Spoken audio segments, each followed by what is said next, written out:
Hi, my name's Evette Hernandez. I'm the hygienist here at Imperial Dental Center, and today's Imperial Minute is about candy. So what is the best thing to do? You know your kid's gonna come home with a ton of candy. Do you let them have the big candy bar, the lollipop, or you ration and give them little bits of candy at a time to make it last longer?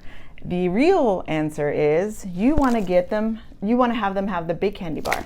Let them have it all. 30 minutes and that's it. After 30 minutes, go ahead and put the candy away and it is done. But I recommend to never ration the candy and expose them to sugar every hour on the hour until the candy's done. You're gonna get a lot of cavities that way. So make sure that when you have all this yummy candy, that you consume it in 30 minutes or less. Afterwards, rinse your mouth out with some water to get the acid and the sugar off your teeth, and then brush your teeth with a fluoride toothpaste. The more you know. Y'all take care.